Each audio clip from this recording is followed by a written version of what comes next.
Hey friends, welcome back to my channel, and if you're new here, I'm Monica and I am thrilled to have you. Today I'm getting organized for Thanksgiving. We're talking recipes, grocery lists, table settings, and timing out the meal so everything runs smoothly. I love hosting, but I also know how stressful it can get, so I thought I'd bring you along as I plan everything out. If you're getting ready for Thanksgiving too, grab a notebook and let's get organized together. Going back, this is my notebook and I've been using it since 2018, and basically I use it for Thanksgiving and Christmas. So I do my menu and grocery lists and everything in here, and then I also plan Christmas, but we're just focused on Thanksgiving right now. So what's great about that is I can go back and look at old past years and what we ate, because every once in a while I'll change it up just a little bit. So I was just looking through, and I think our 2022 menu was pretty much like where I want it to be this year. I don't see anything missing. So that helps me because then you're not reinventing the wheel every year. I think I have about, maybe I can get this year and next year in this notebook, but this is just like a treasure to me. It's kind of like just a journal, going back and looking, and then you also see like Christmas lists and grocery lists. Anyways, so what I'm gonna do first, before I start looking through my menus or looking through my recipes or anything like that, is I am going to write out the Thanksgiving menu 2025. So we are going to have turkey and ham. Those are staples. And I write in pencil so that I can erase, make mistakes. This is not meant to be a pretty book. This is meant to be a working book. So sides, I know we will have mashed potatoes. That's a given. And we will have sweet potatoes with marshmallows and green bean casserole, mac and cheese. I think we're going to bring that back this year. That is one of the few things I don't make gluten-free, but that's for my sister's younger kids, and my daughter and dad, who are gluten-free, don't care about the mac and cheese. We will have a cornbread dressing. Let's see, I got the sweet potatoes. I will make cranberry sauce. And gravy.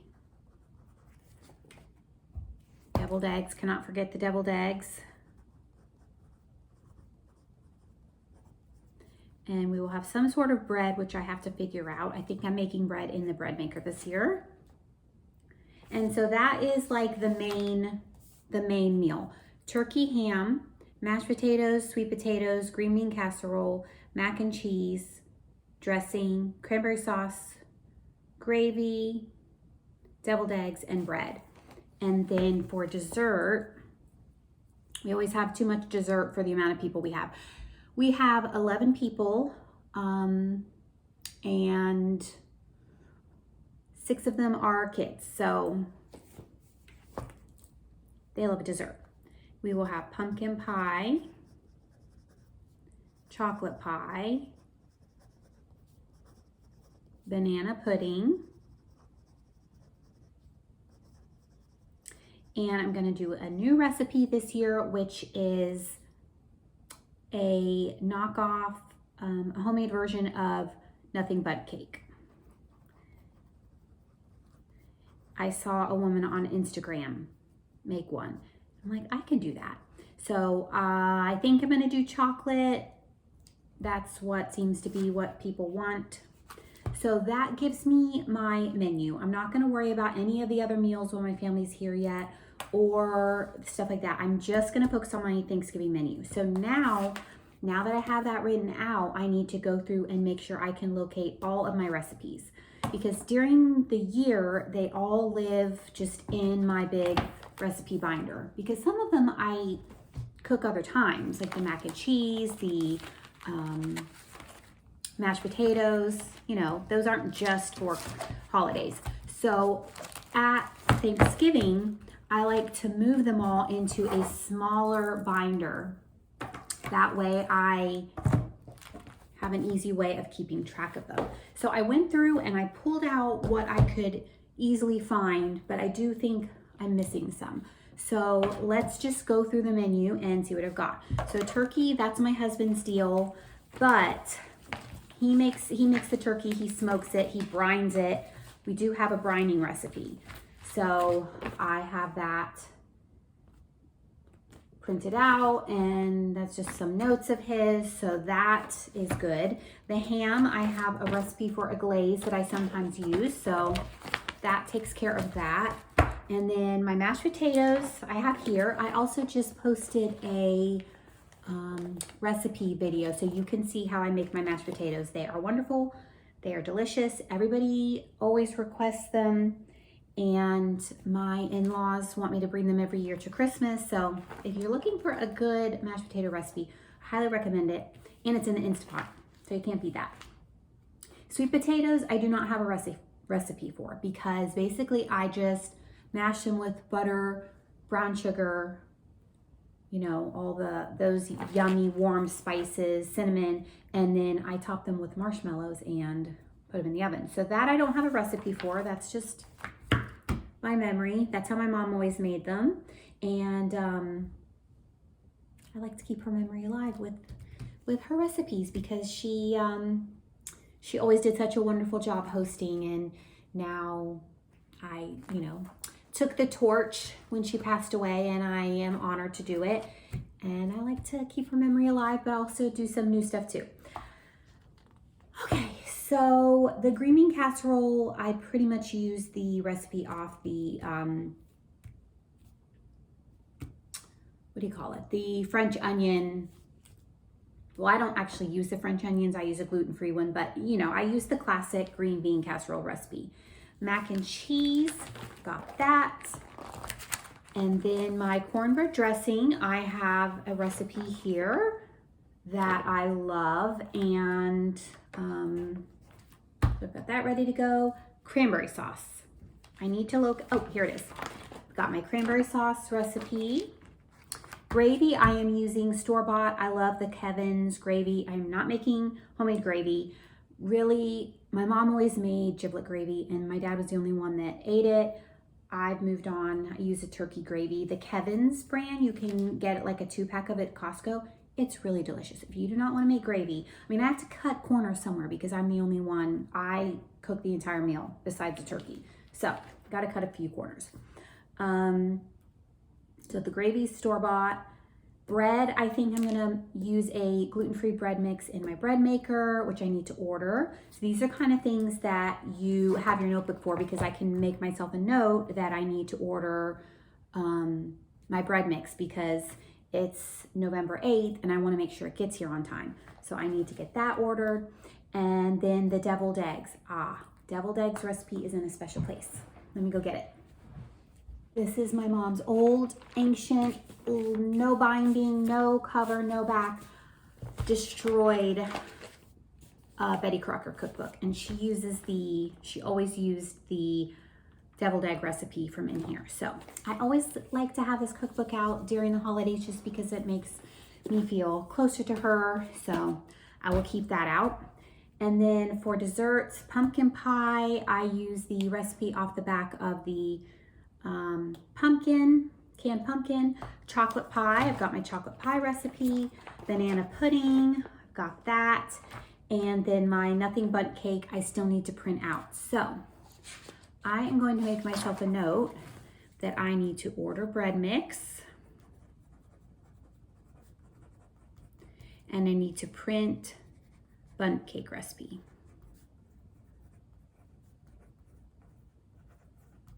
Okay, so that's the main thing. And then, like I said, I stick them in this notebook. Now, something I did last year, I have to say, I used to be a type A person when I was younger. Now I am too scatterbrained to be type A, so I'm pretty much a type B person.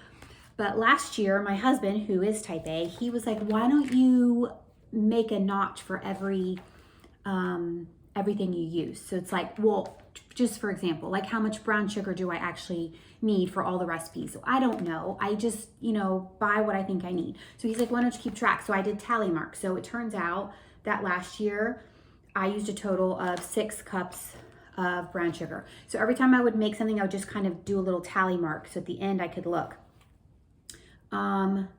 Cream cheese was what really got me. I had no clue.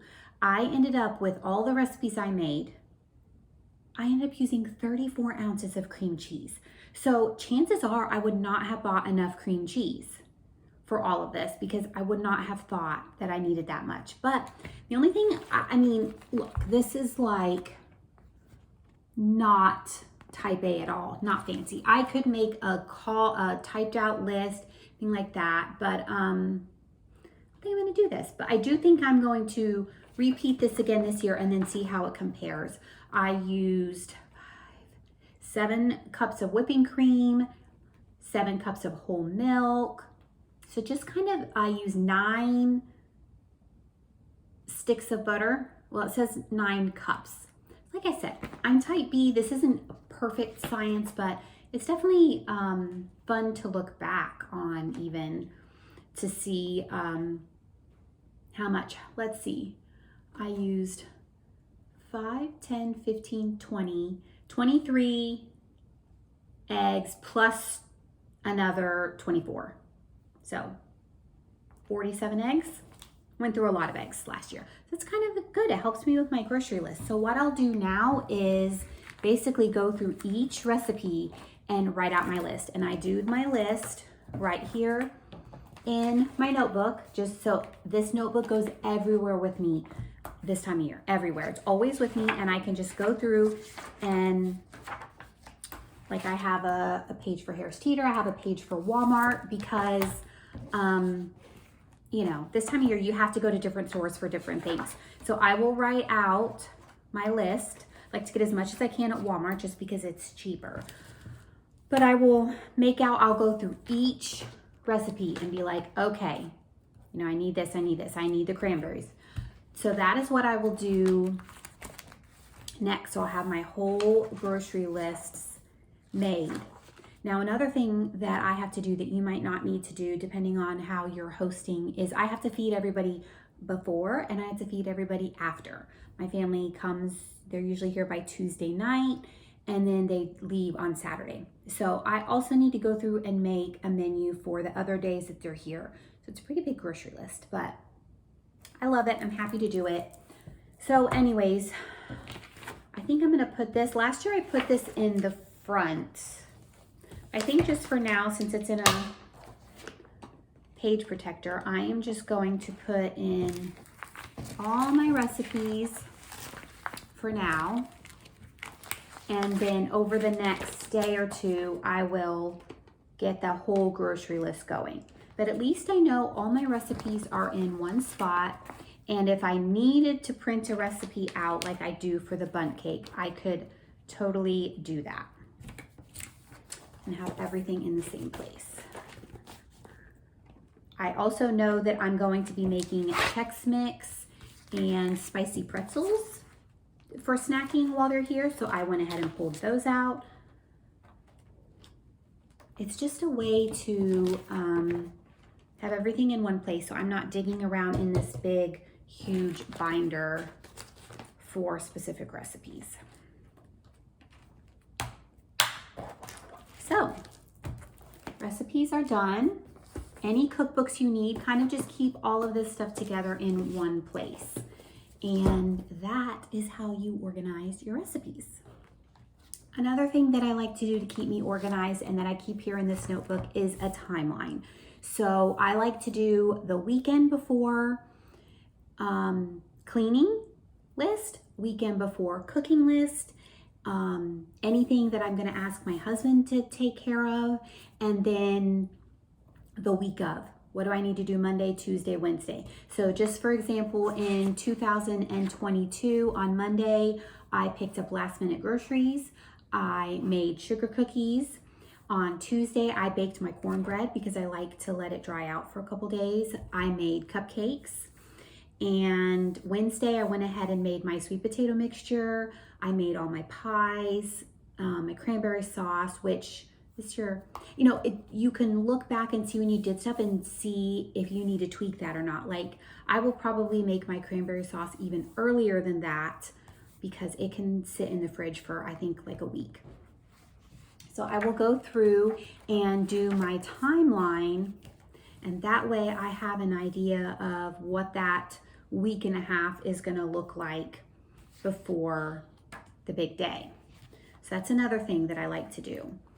I also like to figure out what serving dishes I'm going to use. So I will look at each thing, each side, and figure out what bowl it's going to go in.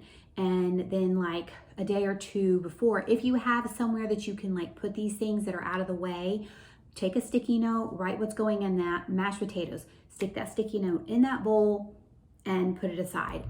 13 by 9, you know that the green bean casserole is going to go in that. Put it that way. The day of, you know that you have a dish for everything, and you're not fumbling around looking for, you know, a dish that you don't have. That way, if you did need a new dish or serving platter or something, you could go out and get that. So I always like to do that. And then I also like to iron my tablecloth. If I'm using cloth napkins, I like to organize my, iron my cloth napkins. This year we are not using cloth napkins and we are not using real plates. I change that up depending on the year. Some years we use glass and cotton napkins, and some years we use paper. This year we're using paper just because that's what I feel like doing. So let me show you what I picked up. You want to make a list of all of the tableware you need so that you can pick those up. If you're going to be using plastic utensils, you want to make sure you have all that. So let me show you. So right now I just have this stuff stored in my pantry in one place so I remember what I bought, because sometimes I forget what I buy.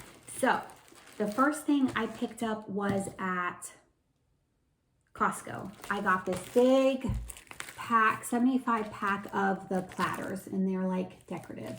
So this is gonna be fine. This is what we're gonna eat off of. It's a big plate. And I just don't wanna do as many dishes this year. So we're gonna use that. And then I got these beautiful simple napkins. These came from Walmart. They had other options as well.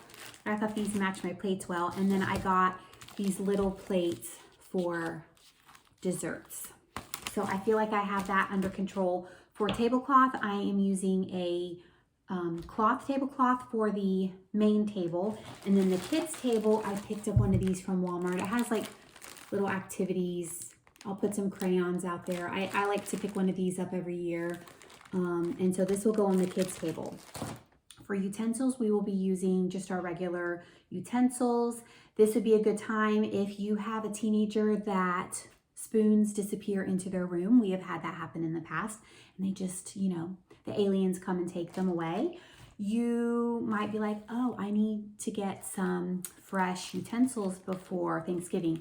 We were missing a lot of spoons one year, and we were scrambling as we realized it kind of like a day or two before. So now we always make sure we have what we need for that. So this is what we'll be serving. This is just good to know ahead of time so you can put it on your list if you need to get it.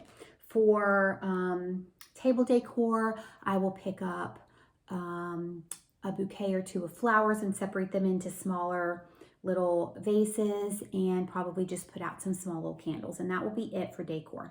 This is pretty casual. It's just my sister and her family and my dad. So I don't need to impress anybody. I just like to make them a really delicious meal and spend time with them. That's what this is really about. But I do like to have some nice things to use while we're hosting. So that is that. I will also iron my tablecloth. I don't know if I mentioned that. set out my bowls so that I know what goes in what. Another thing you're going to want to consider is how you're serving your food. I used to love putting all the food on the table and just have a nice spread right out on the table, and nobody had to get up to get seconds or anything like that. But last year I got this warming tray from Costco. I think it was like $40. And it changed everything. So now I do like a buffet spread in the kitchen, and I put a lot of things on this, and I just like it so much better. The table's not as crowded, and you have more room to put candles or flowers, and I just put like a few things on the table, like the extra bread, butter, salt and pepper, things like that, instead of trying to cram all the food on the table. So if you want to get something like this, start looking out for that now so you're not running out to get it last minute. And another thing I just thought of, while you're putting a name to all of your dishes, so how you're going to serve things, think of serving utensils. Do you have enough slotted spoons? Do you have enough of the large forks? Go through and with the bowl or platter or dish, put the spoon you're going to use, because I did find that one year I was short and I was just, using whatever random. But now's a good time to go out and get some new serving ware if that's what you need. I feel like we've got a good handle on our Thanksgiving prep now, and having everything planned out ahead of time is going to make the holidays so much smoother. Doing a little bit here and there really takes the stress off so we can actually enjoy the day. Thanks for spending some time with me while I got everything organized. I hope this helped you feel a little bit more prepared too. And if you have any tips, please share them below. I would love to hear your ideas. Have a great day.